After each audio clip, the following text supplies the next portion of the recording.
I always felt my husband was forced to marry me. Whenever we were intimate, he relied only on his hands, never more. After a while, I gave up trying and decided to set him free. But the night before finalizing the divorce papers, I overheard him talking with his friends. "Why don't you touch your wife? She's right there," one teased. "Nora's going to slip away if you keep holding back," another added. Parker swirled his glass of whiskey. "You don't get it. She's fragile. What if I frighten her?" Then his voice dropped lower. "She's my wife. I need to protect her. If she looks for something I can't give, fine. As long as she still comes home to me." Laughter broke out. "Then why are you secretly searching everything online?" That night, curiosity got the best of me. I checked his browsing history, 99 searches, all circling one theme. I finally married the woman I love, but I have a kink. How do I avoid scaring her away? When Parker returned from his latest business trip, I had already drawn up a battle plan. I showered, shaved, painted on a full face of makeup, and slipped into the sheer new nightgown I'd bought just for him. Then I crawled under his covers, waiting to be claimed. The moment he walked out of the bathroom, towel in hand, his entire body froze at the sight of me in his bed. "What are you doing here?" His voice was cold, detached. My eyes traveled slowly over him. Even hidden beneath his robe, his broad chest and defined abs were impossible to ignore. With features that sharp and hands that long, I'd always assumed he was, well, more than capable. And yet, 6 months of marriage hadn't given me the chance to truly find out. Determined, I cut straight to the point. "I want to sleep with you. No more excuses." Tonight, he was mine. His gaze flickered. After a long pause, he glanced at the lingerie I wore and gave a short, clipped reply. "Fine." Just like that, my heart skipped. As he moved closer, uncertainty rippled through me. The soft glow of the bedside lamp cast shadows across the room as he lay down beside me. The clean scent of soap lingered on his skin. My pulse thundered as I wrapped my arms around his waist. His body went stiff. Then his dark eyes met mine in the dim light. "Do you want me to help you?" His voice was rough, low. Before I could answer, he pulled away, reaching swiftly for the nightstand drawer.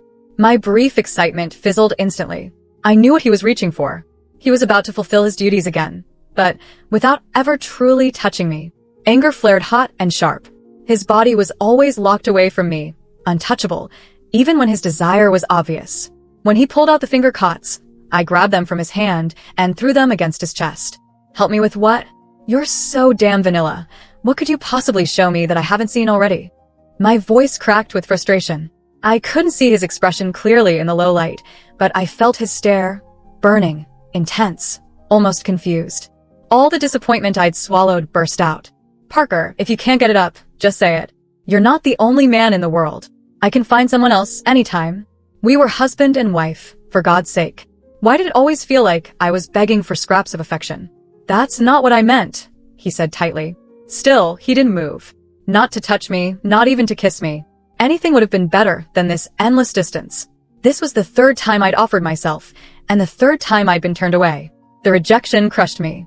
I yanked my robe back on, stormed out of the bedroom, and slammed the door hard enough to echo the breaking point of my patience. I ended up crashing at my best friend Cassie's place. My phone buzzed nonstop on the coffee table. "You're not gonna pick that up?" Cassie asked, tilting her head. Instead of answering, I tossed back a shot of tequila, welcoming the burn as it slid down my throat. With a sigh, I powered my phone off completely. "What kind of cheap cigarettes did you buy?" I rasped, already regretting the one puff I'd taken. My throat's wrecked. Cassie giggled, waving the colorful pack at me. "But they're so cute, right?" It didn't take her long to drag the whole story out of me. Not that I was guarding it. Only one question weighed on me like a stone. "Cassie, why won't Parker touch me?" She chewed her lip. "Maybe he doesn't like women?" I shook my head firmly. Back in high school, he dated a girl. And over the years, plenty of men and women had tried throwing themselves at him, only to be met with his signature cool dismissal. Then a thought struck me. My eyes narrowed. Or maybe he's waiting for my perfect older sister. The one who ran off to Europe. The rumors came rushing back. The whispers that Parker had always been in love with the soft-spoken Sinclair heiress. Suddenly, everything made sense. This marriage. I was nothing more than a replacement. She was supposed to be the one standing beside him.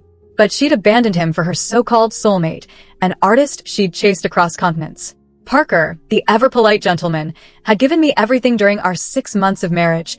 Everything except the most important part. Each time he used only his hands, watching me with that calm, detached expression. I never saw desire in his eyes.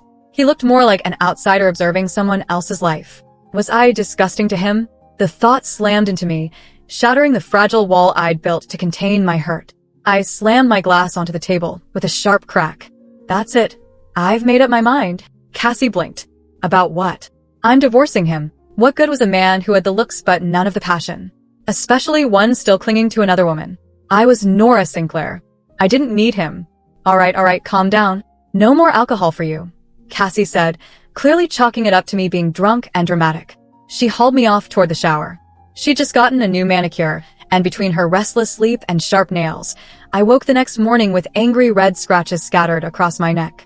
When I finally switched my phone back on, it lit up with a flood of notifications. All from Parker. Back at the villa, I was startled to find him already home. The living room reeked of smoke, the ashtray piled high with cigarette butts. He looked up as I entered, his sharp features even harsher in the pale morning light. You're back, he murmured, voice gravelly. Then his gaze landed on the marks on my neck. His pupils shrank, and the light in his eyes snuffed out, replaced by something cold and dark. My head throbbed from lack of sleep, my throat raw from smoke and liquor. I wasn't in the mood for a scene. Before he could say a word, I raised my hand and rasped, I'm exhausted from last night. I'm going upstairs. It wasn't meant as cruelty. It was simply the truth. I was done. I really was going to divorce him, because a marriage without passion isn't a marriage at all. That night, fate decided to add insult to injury. I came down with a fever. My limbs felt like they were weighed down with lead, and my head swam in a thick haze. The door creaked open.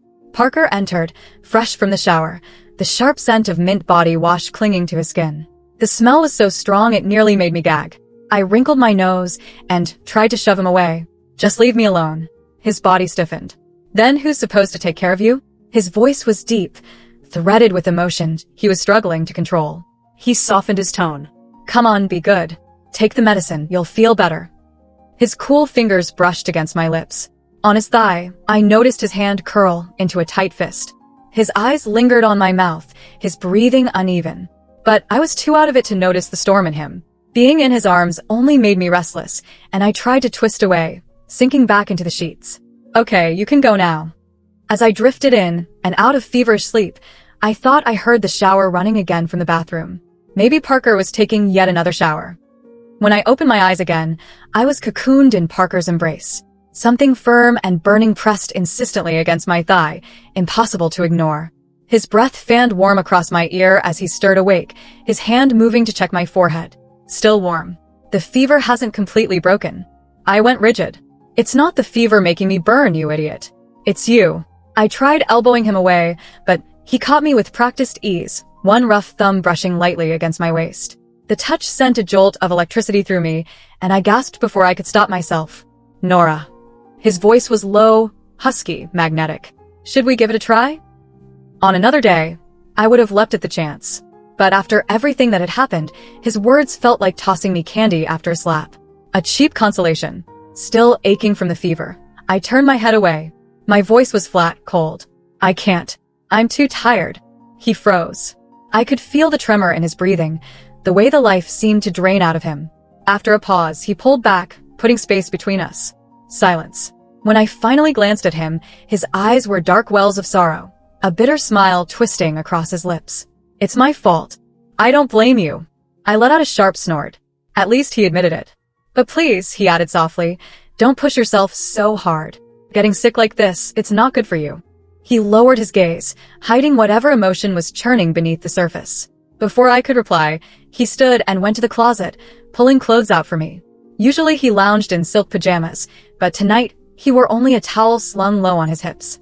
The sculpted lines of his chest, the sharp cut of his abs, and the dangerous V of his torso were impossible to miss. My eyes traced the curve of his waist, the taut muscles of his back, and my heart skipped, just slightly. But that was all.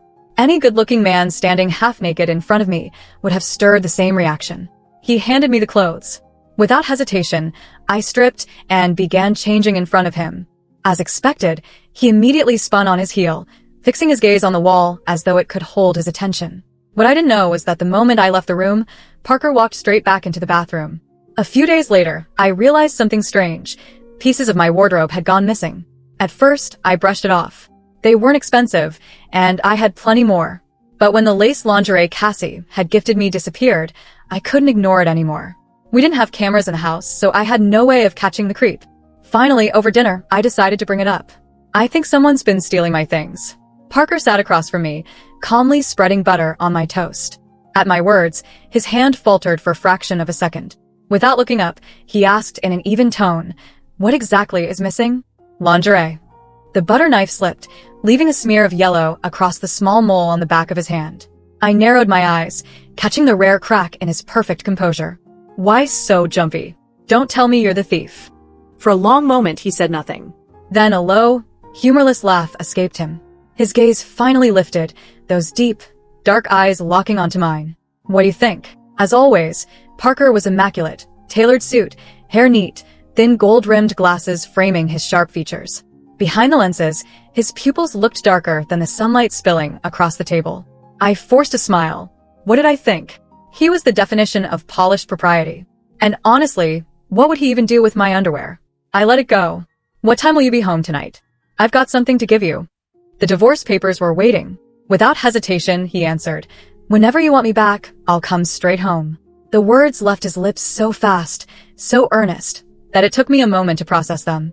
Then his phone rang, and his assistant came in with a briefcase, reminding him of the time. Parker left in a rush. I pressed a hand against my chest, my heartbeat unsteady. My ears burned hot. Why couldn't he just speak normally? Why did every word sound like some kind of flirtation? Later that day, I went to the doctor.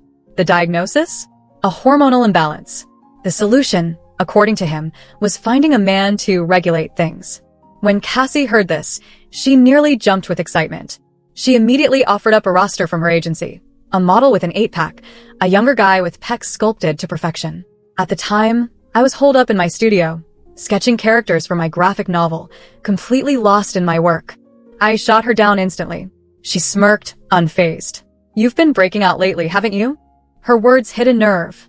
I cursed Parker silently. 2 pimples, both on my chin. Cassie's voice dropped to a tempting purr. "The grass is always greener. You're about to divorce him anyway. Why not sample a little before?" I put my pencil down. I was stuck on designing a side character's face anyway. A bit of field research couldn't hurt. Looking only. No touching.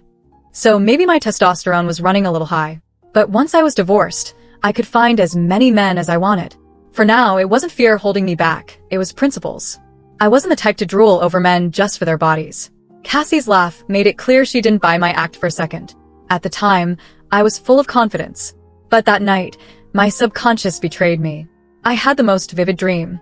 I was kissing someone hungrily, bodies pressed together, breath mingling in hot, ragged bursts. His lips claimed mine with boldness, his touch igniting sparks that consumed me. I was drowning in it, every movement, every stolen breath pulling me deeper into raw ecstasy. It was heaven, until I saw Parker's face, inches from mine. I bolted upright, heart pounding, skin slick with sweat. The phantom touch still lingered, leaving my legs weak as I stumbled downstairs for a glass of water. That's when I heard voices drifting lazily from the living room. "You know, some men are practically burning with desire," one of them teased. "But they're so terrified of scaring their wives that they just suffer in silence." Not naming names, of course. Peeking around the corner, I saw Parker's closest friends sprawled across the sofas, whiskey in hand, their laughter full of mockery. "Women can't resist a little temptation, Parker. Keep this up, and Nora's gonna run off with someone else. You'll be crying before you know it." They were close enough to him to say whatever they wanted. Parker only lifted his glass, taking a slow sip, his face unreadable. He said something low, and his friends burst out laughing. My stomach tightened. They mentioned he had a secret blog, an account where he posted things he'd never say aloud. Later, curiosity got the better of me. I typed in the username they'd mentioned, and sure enough, an account with the same profile picture as Parker's official one appeared. I clicked. A pinned post sat at the top. I expected crude jokes, some kind of locker room banter. Instead, the words on the screen made me freeze. "I finally married the girl I've been in love with for years, but I have a specific kink. How do I make it a good experience for her without scaring her away?" My heart lurched. The next post was worse. "The world is full of temptations, and she thinks I'm boring. It's my fault. If I try to please her like this, would she reject me?" Attached was a photo of a male butler costume and a small silver bell collar. All the blood rushed to my head. I stared at the screen until my eyes burned, my vision blurring from the strain. A butler costume. A collar with a silver bell. The man who barely touched me, who kept me at arm's length for 6 months, who made me feel like I was begging for scraps of affection, had fantasies about serving me like some kind of devoted pet. My hands trembled as I scrolled through more posts, each one peeling back another layer of the careful facade Parker had maintained. The timestamp showed he posted almost every night, usually around 2 a.m. when he thought I was asleep. She said I was vanilla today. If only she knew the things I think about doing for her. The ways I want to make her scream my name. Posted 3 days ago. Bought her favorite flowers again. White peonies from the shop on 5th Street. She probably thinks I'm just being a dutiful husband. Truth is, I memorized everything she loves in our first month together. I'd crawl across broken glass barefoot, if she asked me to. I'd beg for the privilege. My breath caught. I remembered those peonies. I'd assumed his assistant picked them up. Watched her sleep this morning before my shower. The way the sunlight caught her hair. How peaceful she looked. I wanted to wake her up with my mouth between her legs, wanted to hear those little sounds she makes when she's close. But what if she pushes me away again? What if I'm too much? What if she sees the real me and runs? Heat flooded my cheeks. Those little sounds? How did he know about? She wore that blue dress today. The one that hugs her curves. I had to excuse myself from the meeting twice just to think about peeling it off her. God, I'm pathetic. A grown man getting hard from watching his wife eat breakfast. The posts went back months. All the way to our engagement. I can't believe, she said yes. Nora Sinclair, brilliant, beautiful, completely out of my league, agreed to marry me. I know this started as an arrangement between our families, but I've been in love with her since college. She doesn't know that, though. She can never know that.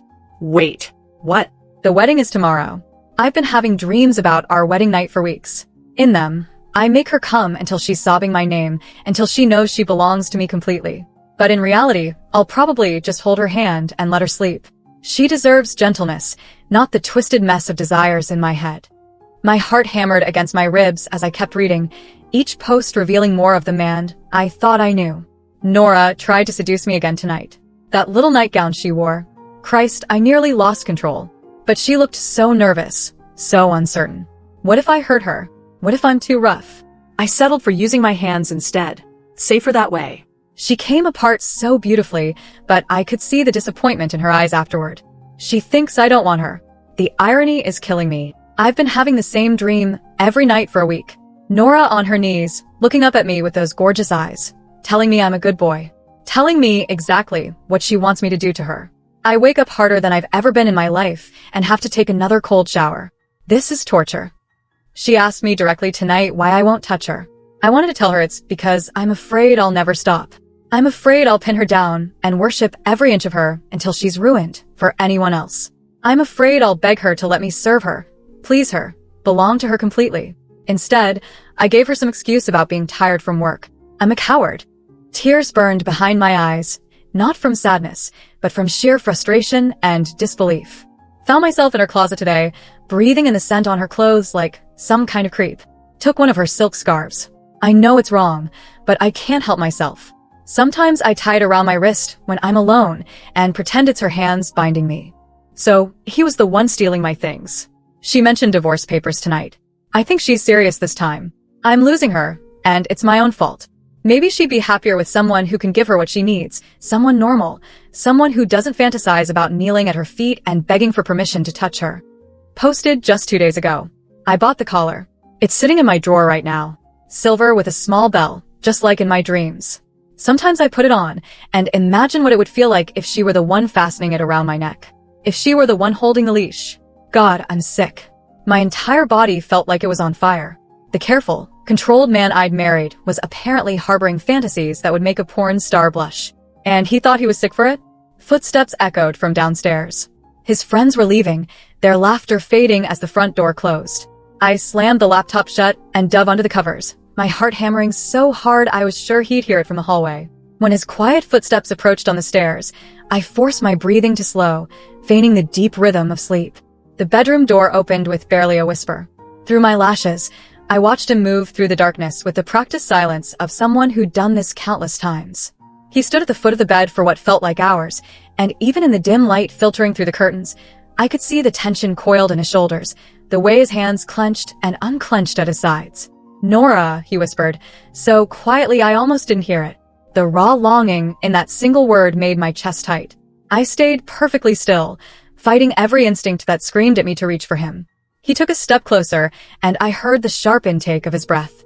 "You're so beautiful when you sleep," he murmured, his voice barely audible.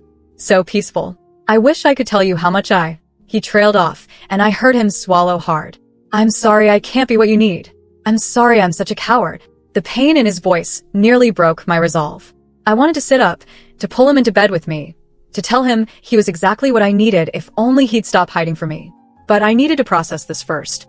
I needed to understand. After what felt like an eternity, he turned toward the bathroom. But not before I caught the way he looked at me one last time, like a starving man staring at a feast he was forbidden to touch.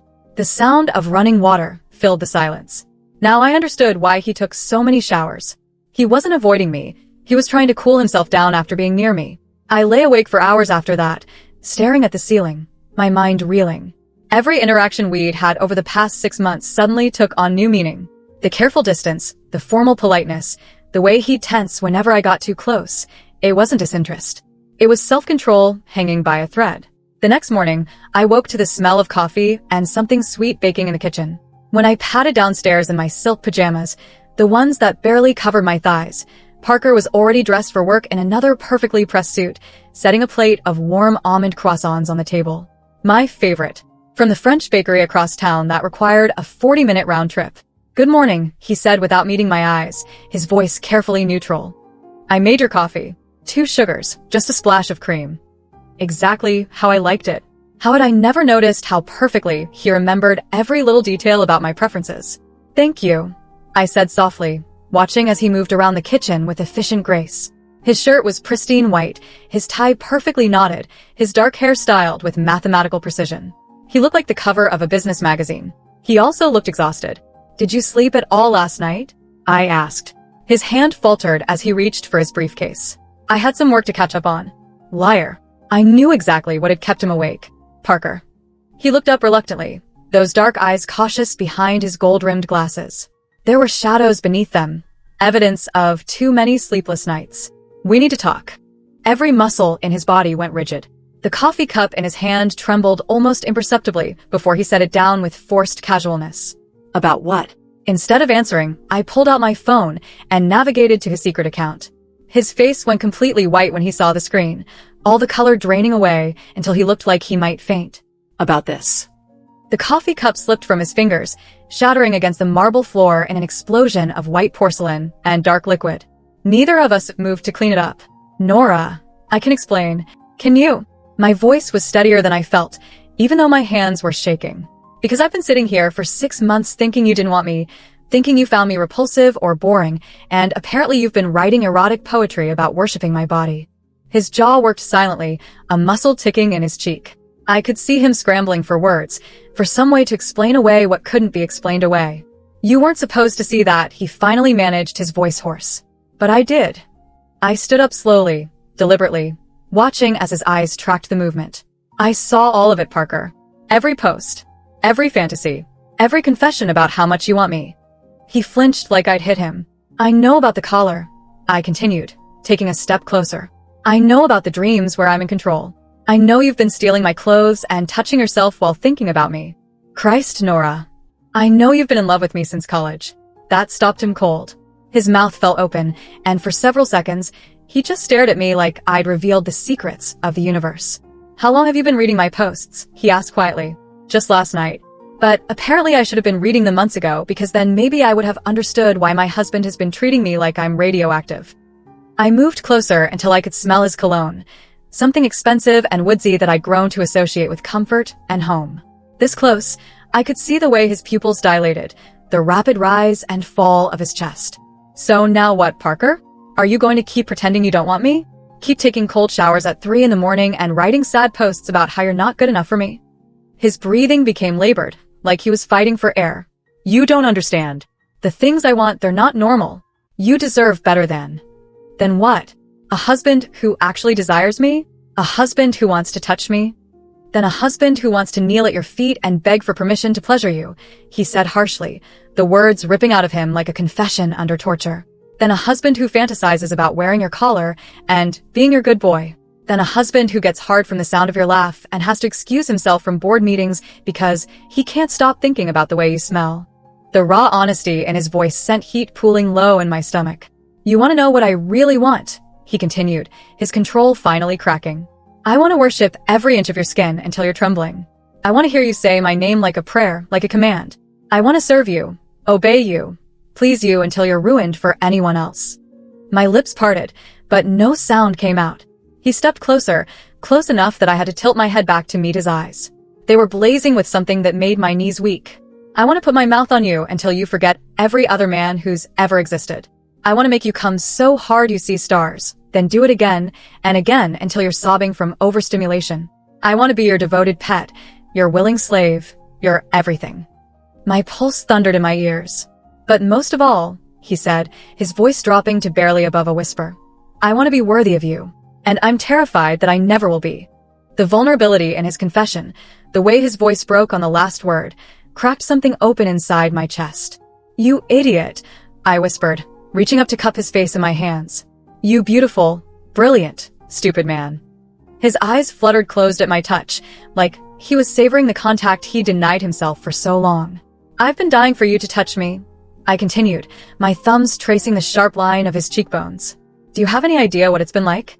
Lying next to you every night, wanting you so badly I could barely breathe, thinking you found me disgusting. When he opened his eyes, they were bright with unshed tears. Never, he said fiercely, his hands coming up to cover mine. You are the most beautiful, desirable woman in the world.